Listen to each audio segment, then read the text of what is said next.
नमस्कार, मैं हूं पीयूष त्रिपाठी और अब आप देखना शुरू कर चुके हैं हमारा विशेष कार्यक्रम अर्पण, और अर्पण में आप सभी दर्शकों का स्वागत है। दोस्तों, हम इस कार्यक्रम में कल की राशियों का हाल बताते हैं, तो आज भी आपकी कल की राशियों का हाल बताएंगे और साथ में ये जानने और समझने की कोशिश खुद भी करेंगे कि अलग अलग ग्रहों का अलग अलग राशियों पर क्या असर है। और इसके अलावा आज चर्चा करेंगे दमदारी की। जी, ज्योतिष में दमदारी कहाँ से होती है और दमदारी पाने के लिए क्या करना चाहिए। बहुत अच्छा लगता है कि जब कोई दमदार व्यक्ति तो आपके सामने खड़ा होता है और आप उसकी बात सुनते हैं।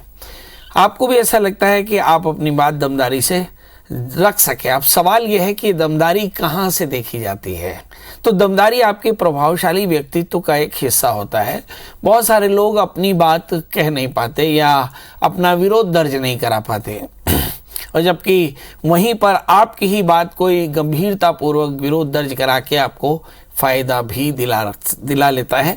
तो ये दमदारी आपकी आवाज़ में होती है। दमदारी का जो हुनर है वो हर एक के पास नहीं होता, और इस दमदारी को पाने के लिए आपको कुछ करना होता है। आज चर्चा इसीलिए कर रहे हैं कि मन एवं मनुष्याणाम कारणम बंध मोक्षयो। व्यवहारिक तौर पर देखा जाए तो इसका कोई कारण नजर नहीं आता कि ऐसा क्यों है कि कुछ लोग बड़े दमदार होते हैं और कुछ लोग कम दमदार होते हैं। मतलब कुछ लोग वे होते हैं जो अपनी बात नहीं रख पाते, कुछ लोग ऐसे होते हैं जो अपनी बात बड़ी स्पष्ट रख पाते हैं। अब कुंडली के नज़रिए से देखें तो समझ में आता है कि किसी भी जातक की जन्म कुंडली में अगर कहीं तीसरे स्थान का स्वामी, लग्न का या एकादश स्थान पर सूर्य हो तो ऐसा व्यक्ति अपनी अलग सोच का होता है और अपनी बात कहने और मनाने में उसे कोई झिझक नहीं होती। इसी प्रकार अगर इस स्थान पर सूर्य हो या इस स्थान के स्वामी ग्रह के साथ में सूर्य हो या इस स्थान पर सूर्य की दृष्टि भी पड़ती हो तो भी इसका असर बहुत बेहतर होता है। इसके अतर इस स्थान पर सूर्य या क्रूर ग्रह राहु के साथ में हो जाए तो इसका बुरा असर होता है। मतलब आप कहीं अपनी बात नहीं रख पाते, या आप जब बात रखते हैं तो लोग आपके बारे में गलत सोचते हैं। मंगल, गुरु, बुध जैसे ग्रहों का प्रभाव आपके बातों के असर को बढ़ा देता है। वहीं पे चंद्रमा, शनि जैसे ग्रह जो हैं वे आपको चिड़चिड़ा बना देते हैं और इससे आपका व्यक्तित्व का असर कम हो जाता है। अब लाख रुपए की बात तो यह है कि प्रभावशाली व्यक्तित्व बनाना हो तो क्या करना चाहिए।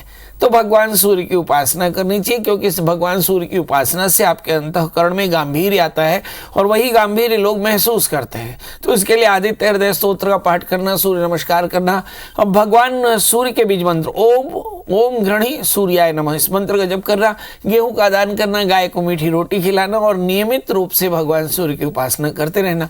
यदि आप ऐसा करते हैं तो आप जाने रहिए कि आपके जीवन में, आपके व्यक्तित्व में एक अच्छी गंभीरता आएगी। लोग आपको गंभीरता से लेंगे और इसके चलते आपके जीवन में प्रतिष्ठा और आपके काम बड़े आसानी से होने लगे। आज हम चर्चा कर रहे थे व्यक्तित्व की, हम बात कर रहे थे गंभीरता की, हम बात कर रहे थे आपके व्यक्तित्व के प्रभाव की, और हम बात कर रहे थे सूर्य की उपासना की। मतलब आपके व्यक्तित्व में गांधीर्य हो, लोग आपको गंभीरता से महसूस करें, इसके लिए बहुत जरूरी है कि आप सूर्य की उपासना करें। सूर्य उपासना से आपके जीवन में गांधीर्य आता है और ये गंभीरता आपके जीवन में सफलता और समृद्धि दोनों देती है। तो चलिए, आज की राशि, कल की राशियों के हाल का नजरिया भी गंभीरता होगा कि आपकी जुबान पर लोग कितना भरोसा करने वाले हैं, आपकी पर्सनालिटी को कितनी गंभीरता से देखेंगे। हम आज उस पर भी चर्चा करेंगे। चलिए, राशियों का सफर शुरू करते हैं। बात करते हैं मेष यानी अरीज की। चर्चा की हमने कार्यक्रम के दौरान कि अगर लग्न में तीसरे, पांचवें, 11वें और भाग्य स्थान में राहु जैसे ग्रह बैठ जाए तो आपकी बातों का असर कम होता है, लोग आप पर विश्वास करना कम कर देते हैं। तो आप मेष राशि वाले जातकों के लिए देखते हैं कि गुरु तो बहुत बढ़िया है, मगर उसके साथ में राहु होने से आपकी बातों का असर कम हो रहा है, लोग आपके ऊपर पूरा विश्वास नहीं कर पा रहे हैं। हालांकि ये भी बात सही है कि 5वें स्थान में सूर्य बुध है, गंभीरता आपके पर्सनालिटी में है, मगर लग्नस्थ राहु के कारण विश्वसनीयता थोड़ी सी कम होती है और इसके चलते आपकी परेशानी बढ़ सकती है। अब सवाल यह है कि करना क्या चाहिए। जल्दी से उठिए, भगवान सूर्य को अर्घ दीजिए, आदित्य हृदय स्तोत्र का पाठ कर लीजिए और थोड़ी सी पंजीरी का दान करेंगे तो आप देखेंगे कि कल का दिन आपके लिए बेहतर होगा, हर तरह से सफलताएं मिलेंगी। बात कर लेते हैं दोस्तों वृषभ यानी टॉरस की। इस राशि में हम देखते हैं कि इस राशि के लग्नेश तो शुक्र हैं, मगर जो द्वितीयेश है वो बुध है। बुध इस समय सूर्य के साथ में बैठे और जो तृतीय चंद्रमा है वो इस समय बैठे हैं धनु राशि में, यानी एग्जैक्टली 8वें स्थान में।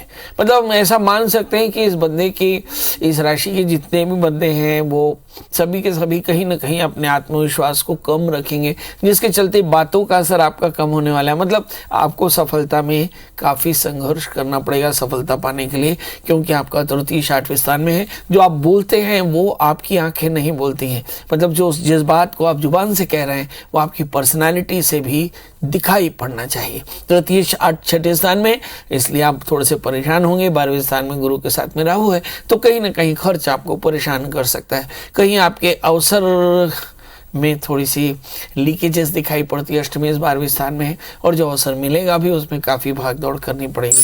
अब सवाल यह है कि करना क्या चाहिए।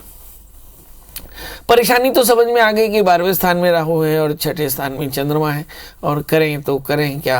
8वें स्थान में चंद्रमा है, तो इस राशि वाले जातकों के लिए चाहिए कि चंद्रमा के प्रियता के लिए भगवान शिव का अच्छे से दूध और जल से अभिषेक करा लें, और राहु के 12वें होने पर भगवान को सुंदर धतूरे का फूल चढ़ाएं।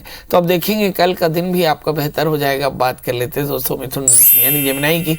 बहुत दिनों से मैं इस राशि की ज़बरदस्त तारीफ करता आ रहा हूँ।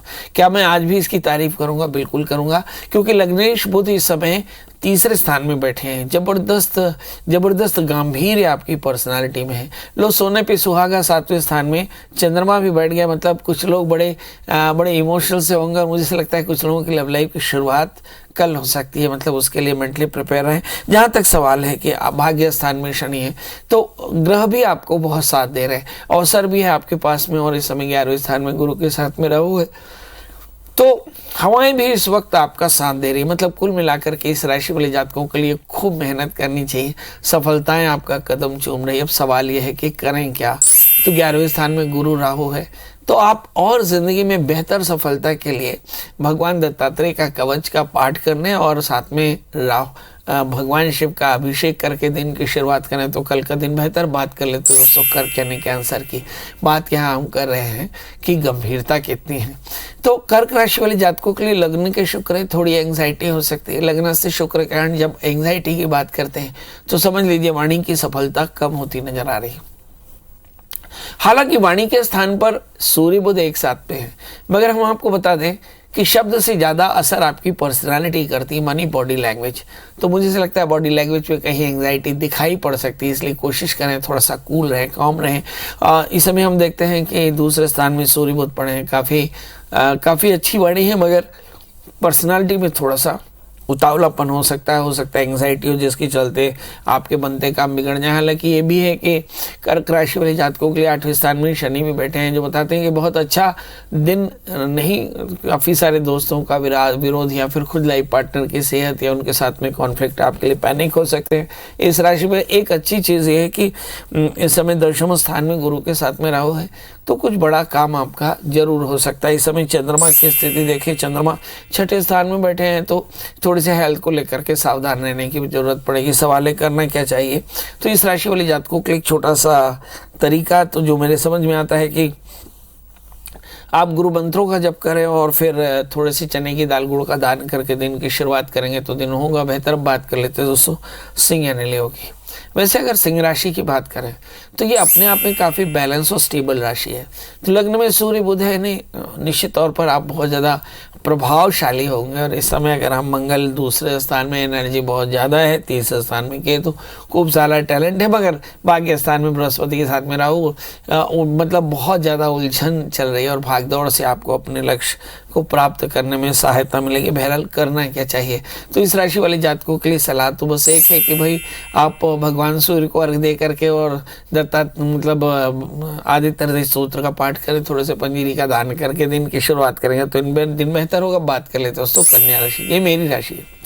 इसमें 12वें स्थान में सूर्य बुध है। आप देख रहे हैं कि थोड़ी से आंखों की परेशानी है। लग्न में मंगल होने के कारण थोड़ा सा उतावलापन। यदि दूसरे स्थान में केतु, 8वें स्थान में राहु देखो तो कहीं हानि की आशंकाएं बहुत ज़्यादा हैं। इस समय अगर हम शनि को देखें तो रोगेश या ऋणेश जो है वो ऋण भाव को बढ़ा रहा है, तो आपके शत्रु और आपकी जो ऋण है वो दोनों ही बढ़ते नजर आ रहे हैं। इस समय अगर हम 8वें स्थान के गुरु राहु को देखें तो ऐसा लगता है कि थोड़े विवाद की संभावना है। एकदम बनती है 12वें स्थान में सूर्य बुध है। नींद की गंभीर परेशानी हो रही है, करना क्या चाहिए? तो इस राशि वाले जातकों के लिए चाहिए कि थोड़ी सी सेहत का ध्यान रखें, क्योंकि एक तरह का मार्केश है बृहस्पति जो आपके खिलाफ है। तो बृहस्पति के मंत्रों का जप करें, गुरु मंत्रों का जप करें, थोड़े से गुड़ और चने का दान करके दिन की शुरुआत करेंगे तो कल का दिन बेहतर। बात कर लेते हैं दोस्तों तुला यानी लिब्रा की। लग्न में केतु 7वें स्थान में गुरु के साथ में राहु है।